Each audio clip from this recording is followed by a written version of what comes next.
आज से आज की बात का शो आप देख सकेंगे 8:30 बजे से। बड़ा सवाल यह है कि क्या इजराइल इस डील को साइन होने देगा? सवाल यही है ना, क्योंकि 19 तारीख तक का जो वक्त अभी बाकी है, इजराइल से डील के खिलाफ आज से ही आवाजें उठनी शुरू हो गई हैं। ईरान की मेन शर्तों में से एक है लेबनान में युद्ध विराम। सर, मैं एक बयान का हवाला में देते हुए ये बात कहना चाह रही हूं, लेबनान में युद्ध विराम ये मेन शर्तों में से है। इजरायली सेना को लेबनान की जमीन से वापस लौटना है, लेकिन इजराइल इसके लिए तैयार नहीं है। नेतन्याहू ने ट्रंप से ये साफ कर दिया है कि इजरायली फोर्स गाजा और लेबनान में बने हुए सिक्योरिटी जोन से पीछे नहीं हटेगी। कल भी इजरायली सेना ने बेरूत पर हमला किया, जिसकी तस्वीरें मैं दर्शकों के सामने रख रही हूं। और बेरूत पर हमले के बाद ईरान ने बीती रात इजराइल पर बड़े अटैक की तैयारी कर ली थी, लेकिन आखिरी वक्त में ट्रंप ने किसी तरह से ईरान को रोका। और खबर यह भी है कि इजराइल पर ईरान को हमला करने से रोकने के लिए ट्रंप ने डील में कई कंसेशंस भी किए हैं। तो अब ट्रंप ने सोशल मीडिया पर पोस्ट करके बेरूत पर इजरायली अटैक की निंदा की है। तो अब सवाल यह है कि अगर ईरान अमेरिका एक डील के लिए राजी हो भी जा रहे हैं, जो इजराइल के एडवाइजर हैं तमार बेन-गवीर, वो क्या कह रहे हैं? Trump agreement does not bind us, Israel is not subject to the United States and we are an independent and sovereign nation. कि हम किसी भी तरीके की डील की वजह से या अमेरिका की वजह से हम बाध्य नहीं हो जाते हैं। तो जो अब ये बेन-गवीर कह रहे हैं, सर, मेरा सवाल तो फिर ये है कि अगर यूनाइटेड स्टेट इजराइल को बाध्य नहीं कर सकता, तो ये जंग तो कभी भी फिर शुरू हो सकती है।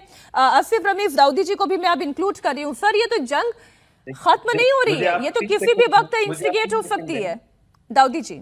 जी मीनाक्षी, आपने बिल्कुल सही कहा। अगर आप पूरे 108 दिन के अंदर की तमाम डेवलपमेंट्स को देखेंगी तो आपने देखा होगा कि जब जब सीज फायर की बात हुई है, बीच में लेबनान पे भी इतनी सारी जंगें जो गई थी, पहली बार जो सीज फायर हुआ था उसके बाद अटैक होना, तो ये तमाम चीजें इस बात की तरफ इशारा करती है कि इजराइल किसी भी तरीके से ये नहीं चाहेगा कि किसी भी हालत में ये जंग अभी रुक जाए। हालांकि ये पूरे इलाके में, चाहे मिडल ईस्ट की बात कर ले, गल्फ कंट्रीज की बात करें, इवन अमेरिका, इवन ईरान, ये तमाम कंट्रीज आखिरकार ये चाहेंगी कि कैसे भी यहाँ पे शांति बरकरार रहे, क्योंकि शांति में ही फायदा है। अभी हमारे प्रधानमंत्री ने भी कहा कि हर मसले का हल जो है शांतिपूर्ण होना चाहिए। अभी उनकी स्पीच में ये बात चल रही थी। अब यहाँ पे इजराइल का जो ये रोल है वो कहीं ना कहीं 19 तारीख को ये देखना है कि 108 दिन गुजर गए, क्या 112वें दिन किसी डील पे सील लगने की गुंजाइश है? अगर तो ऐसा हो जाता है तो पूरी दुनिया के लिए एक बहुत बड़ी अच्छी बात होगी, बहुत बड़ा तोहफा होगा। इस इलाके रीजनल, इसमें जो गल्फ कंट्रीज में भी इसका बड़ा फायदा होगा। मैं बताऊं कि सऊदी अरब के लिए कल भी आपसे जो बात हो रही थी, इस पूरे इलाके में जो एक विजन हम लेके चल रहे हैं, इस पूरी एक हम सब उसको देख रहे हैं, उसके गवाह है। उस विजन में प्रोग्रेस है, तरक्की है, उसमें कहीं भी युद्ध और उसमें विनाशकारी चीजों की कोई जगह नहीं है। अगर इन तमाम चीजों को रोका नहीं गया और इजराइल अगर इस तरीके से लेबनान पे अटैक करता रहा, या फिर लेबनान भी एक उस डील का हिस्सा है, अगर उस पर बात नहीं बनती है, तो कहीं ना कहीं जो कंफ्यूजन, अभी कुछ देर पहले एक डिबेट में मैं था, इजराइल के जर्नलिस्ट ये कह रहे थे कि हम इसके साथ नहीं है, और कहीं ना कहीं ट्रंप खुद कंफ्यूज दिख रही है, उनका स्टेटमेंट था।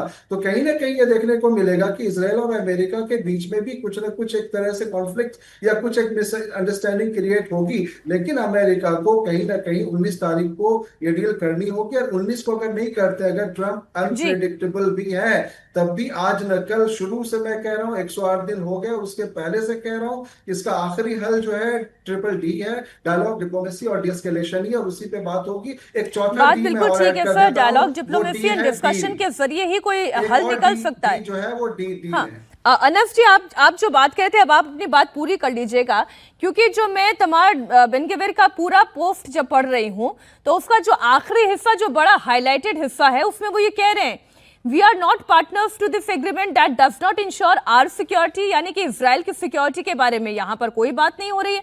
And it does not bind us in any way. We must not compromise on anything less than dismantling Hezbollah. जब तक हिजबुल्लाह को वो खत्म नहीं कर देते, तब तक वो कॉम्प्रोमाइज करने के लिए तैयार नहीं है। We must not withdraw from any territory that our fighters have captured and cleared on terror infrastructure, यानी कि वो जो लेबनान के अंदर दाखिल हो गए हैं, उस लातिनी नदी तक उन्होंने अपना दायरा बढ़ा दिया है, वहां से वो पीछे हटने के लिए तैयार नहीं है। और ये बात ईरान को भी नागवार गुजरेगी। इसलिए सवाल यह है कि फिर क्या ये डील साइन होगी? इजराइल क्या सब कुछ शांति से हो जाने देगा? अनस जी। देखिए, पहली बात तो मैं आपको ये साफ कर इस किसी भी इजरायली पॉलिटिशियन की हैसियत ट्रम्प के सामने एक, मैं वो शब्द इस्तेमाल नहीं करना चाहता, लेकिन कुछ भी उसकी वैल्यू नहीं है। अगर ट्रम्प ने डिसाइड किया कि ये होना है तो ये होना है। इजरायली प्राइम मिनिस्टर को जो जिस तरह के स्टेटमेंट जो ट्रम्प ने कुछ दिनों पहले कहे थे, वो सबको पता है। तो इजराइल उस पोजीशन में नहीं है कि अब वो बहुत ज्यादा डिक्टेट कर सके, क्योंकि इस वॉर को लेकर के इजराइल ने अपनी इंटेलिजेंस को की बहुत किरकिरी कराई है और अमेरिका को पूरे एक खराब गड्ढे में, अंधी सुरंग में डालने की कोशिश की। तो अमेरिकन सिक्योरिटी को खतरे में डाला है इजराइल ने। तो इसलिए इजरायली पॉलिसीज को लेकर के अमेरिका के अंदर काफी गुस्सा हो गया। एक बात। दूसरी बात यह है कि खुद जो रीजन है पूरा, वो रीजन इस तरह से पहले कभी बिहेव नहीं करता था जैसे इस जंग में उसने किया है। वो बिल्कुल नहीं चाहता था कि रीजन इजराइल की इस बिला वजह की जंग में शामिल हो जाए। तो इसलिए अमेरिका को यह भी चिंता हो गई कि रीजन उनके हाथ से निकल रहा है। अगर वो बहुत ज्यादा इजराइल के साथ जाएंगे तो चाइना और रशिया बिल्कुल नेक्स्ट डोर पर खड़े हैं और वो तैयार है रीजन के अंदर पूरी तरह से आने के लिए।